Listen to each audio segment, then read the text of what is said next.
Já, komið sæl. Það var notalegt veður á landinu í dag, víða sólríkt á köflum. Það reyndar há skýjahula sem myndaðist hér vestanlands þegar leið á daginn og því dró nú aðeins fyrir hjá okkur en hitatölur voru alveg í fínu lagi. Og hvað var það hitatölur og þá náði hiti hæst í tæp 23 stig, gerði það bæði á Mývatni og Tjörnesi. Og fína tölur svona almennt séð víða land nema þar sem að andaði að hafi og þoka var að láta sig kræla. En hvað var stöðu kerfa þá erum við með lægð hér á Grænlandshafi og skil hennar koma eilítið nær landi en ná þó ekki inn á land.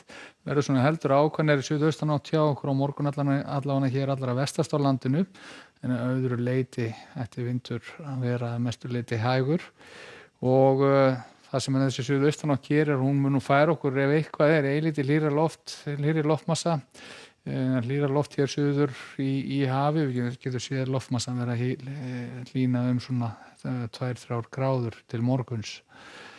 Og hvað var að skýjafærið, þá sjáum við nú svona þunn slæða yfir vesturhelmingi landsins, glittir svona meira í þennan græna landlit hér á austanverðu landinu, en auðvitað ef við rýnum í hafið svona í kringum eyjuna, þá sjáum við að það lág ský allt kring nánast og það svona þessi lágskýjabakkar eða jafnvel þoka sem að geta verið að spilla gleðinni. Öðru leyti sólríkt landið austanvert og var það á köflum einnig hér vestanlands. En við skulum sjá hvernig svona þróunin til morguns. Við sjáum að svona það dregur svona ef eitthvað aðeins meira upp ský hér allra vestast á landinu. En öðru leyti eru breytingar á skýjafari ekki miklar og því vonandi þess að það verði sólríkt á morgun allavega þá á austanverðu landinu en gæti gerst einnig hér vestan til. Og það svona niðurstaðan í þessu korti sem við sjáum hér, sólarnýtu við nokkuð víða minnsta inn til landsins, þokubakkar úti fyrir norður- og austurströndinni, svo sjáum við glitta í skilin hér rétt vestur af Látrabergi. Það er ekki að sjá að gerin inn og úrkomu sem getur frá þessu skilum. Ef eitthvað þá getur verið að þéttast í fjöld til að mynda á Snæfellsnesi en annars hangir hann að mestu litið þurr svona fyrir utan einhverjar síðdegisskúrir til fjalla hér til að missa á Tröllaskaga.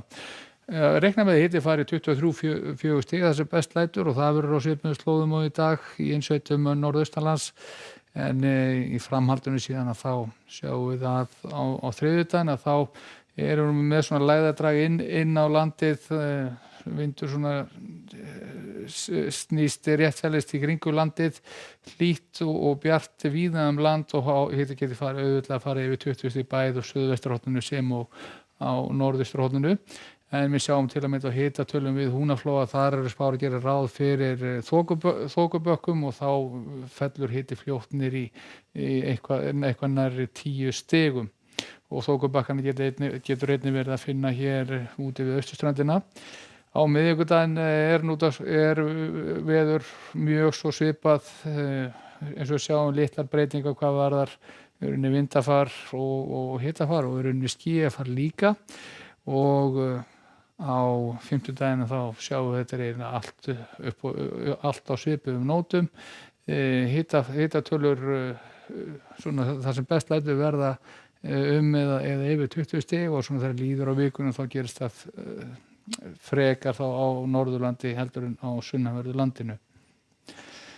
En yfir til Evrópu og það lítið með breytingar hér og í rauninni ekki mikið breytingar í Evrópu heldur, það óstöðug tíð á Bretlandseyjum og líka í Skandinavíu þessa dagana og þetta óstöðuga veðurlag að teygja sig hér suður til Norður Fraklands og Þýskalands, áfram heitt og sólríkt og þurrt í suðausturhlutanum, lítið sem að hjálpa til varðandi þó gróðureldar sem þar eru og ágætisveður á Íberíuskaganum svona hiti væntanlega í Madrid farin að skríða vel yfir 30 stigin. Endur síðan hérna örsnögt í Norður Ameríku, við sjáum að það búið óstöðugt í austurhlutanum, hiti samt sem að víða eða yfir 30 stig í álfunni, en það ágúst hlýjasti mánuðurinn oft bæði í Norður Ameríku sem og í Evrópu, en segjum þetta gott að vera í dag.